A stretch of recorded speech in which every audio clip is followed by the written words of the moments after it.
వీధి కుక్కల సమస్య, వాటిపై జరుగుతున్న దాడుల నేపథ్యంలో యాంకర్ రష్మి గౌతమ్ కీలక వ్యాఖ్యలు చేశారు.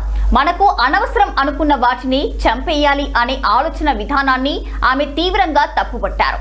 ఈ క్రమంలోనే ఆమె ఒక కఠినమైన పోలికను వాడుతూ రేపు పొద్దున మనల్ని సరిగ్గా చూసుకోలేదని అమ్మా నాన్నలను కూడా ఇలాగే చంపేస్తారా అని ప్రశ్నించారు. కేవలం అవసరం లేనిదో లేదా ఇబ్బంది కలిగిస్తున్నాయనో ప్రాణాలను తీసే హక్కు ఎవరికి లేదని, మూగ జీవాల పట్ల మానవత్వంతో వ్యవహరించాలని ఆమె కోరారు.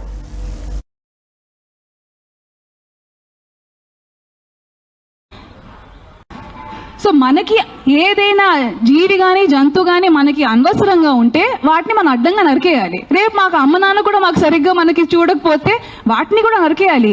ఇట్ ఈస్ సోషల్ కండిషనింగ్ అండి. మనం అర్థం చేసుకోవాల్సింది ఇది ఓన్లీ కుక్క గురించి కాదు, కుక్కల గురించి ఇది సోషల్ కండిషనింగ్ అండి. మేము తల్లతోలికి అదే ఫారెన్ బ్రీడ్స్కి బానిసలా తయారయ్యాము.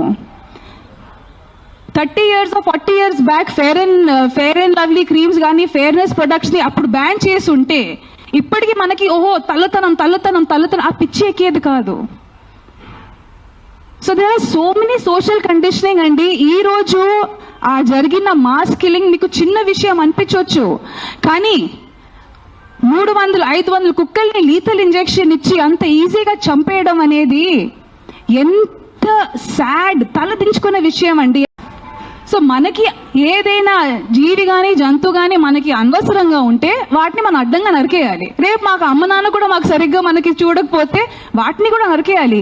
ఇట్ ఈస్ సోషల్ కండిషనింగ్ అండి.